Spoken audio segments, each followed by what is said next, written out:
So Verizon's earnings call ended. I watched the entire earnings call.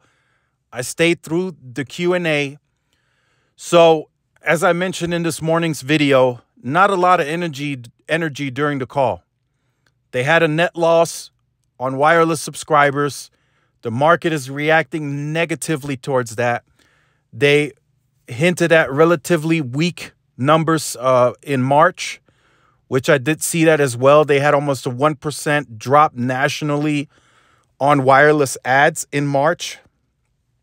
So other than that, the positive takeaways, profits are healthy. So they are still squeezing the lemon, but that lemon is eventually going to run dry.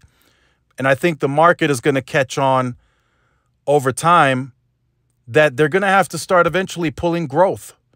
So I did feel like during the call that there is a possibility actually, which is crazy to say, that Verizon could consider dropping price.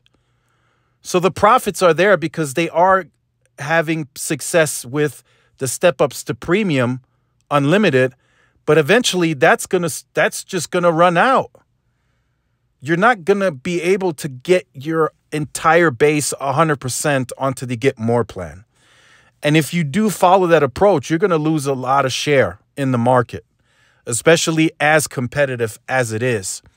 So what I wanted to key in on today in this video is the slide that I have up on the screen.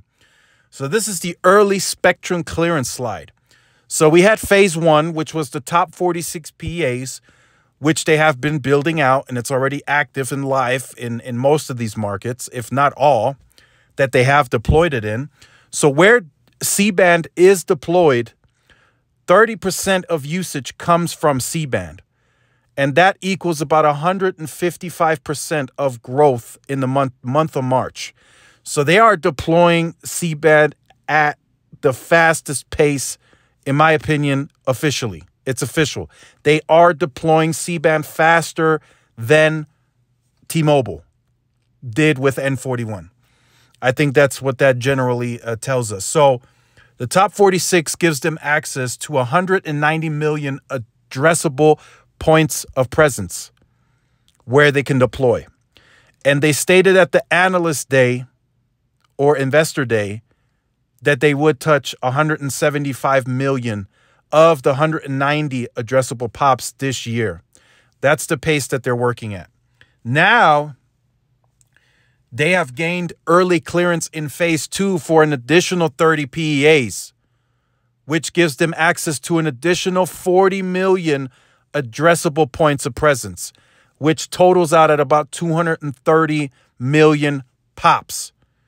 And those 30 PEAs that are a part of phase two will get access to an average depth of 100 megahertz of C-band.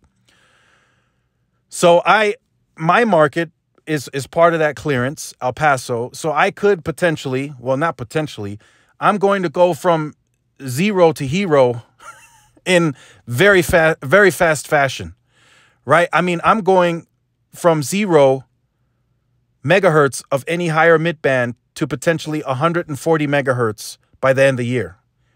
And the reason I say 140 is because I was told the likelihood of me getting the combo, the C-band and the CBRS combo, is very, very high in percentage. So I'll probably get both on the macros, and that'll lead to me getting 140 megahertz. And if nothing changes with T-Mobile, right now we are still at 40 megahertz of N41.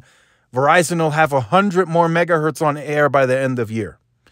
I'm sure eventually, as the Sprint network gets shut down, there'll be more allocated, probably another 40 megahertz to the 40. So we'll be at 80, but that'll still give Verizon another, 40 megahertz more on air in this market until they can, T-Mobile can aggregate additional N41 because we don't have 100 plus megahertz contiguous, or they have to deploy DoD and the C-band that they bought in my market. So, few takeaways to end the video. The quarter was only impressive if you look at fixed wireless access. So they added 194,000 of those customers in the quarter. So that's impressive because that's only going to grow as they scale C-band. And that's the second takeaway. They're scaling C-band at an impressive pace. It is the fastest deployment we have ever seen. I'm going on record and I'm saying it is the fastest deployment, faster than anything that T-Mobile did with N41 right now.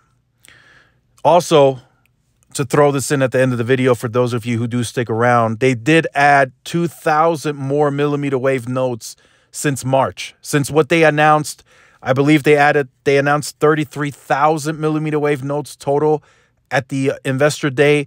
They now have 35,000 official as of the earnings call this morning on air. So that's an additional 2,000 millimeter wave nodes that they launched within a month. So that's going at an impressive pace too. We can't forget about that because that's a key piece to fixed wireless access. I've told you guys this in plenty of videos. T-Mobile is allowing users to use up the extra capacity on the tower sites. Verizon is building fixed wireless access. There's a difference. So Verizon is not taking the fiber all the way to the home, but they're building millimeter wave nodes in front of your home, and they're bringing fiber to that node. And then they're allowing that node to broadcast, the millimeter wave to several homes within that neighborhood. And then, of course, you have to have the antenna, and that's kind of a point-to-point system, and it gives you the better performance, right? C-band is capped at 300 megabits a second. It doesn't go any faster than that. And then millimeter wave is between 300 to a gig. So that's the better performing product of the two because it has that higher bandwidth. And once they start aggregating and adding more of it, in some markets, they're going to be able to do up to 2,000 megahertz on that millimeter wave spectrum. So that will be the spectrum to give you the fiber-like performance. It will be millimeter wave. C-band, not so much. It will be a solid replacement, and that will get faster. So there might be a possibility for Verizon to lift that 300 megabits cap if they want to, because it'll eventually go from 60 to 160. And in rural, it'll go to 200 in some cases, or in many cases, depending on if they use IAB for the backhaul. So it's going to be impressive, and that's because of the spending, right? You spend more, you have more resources. It is just fact. It's not rocket science here. They're spending more, they have invested more, and there's more resources. So let me know what you think about this in the comment section down below. I look forward to reading your comments. Make sure you guys like, share, subscribe to the channel. Follow my social media outlets for more updates and interactions. This is Tyrone with Tech Life, and I will see you guys in the next one. Peace.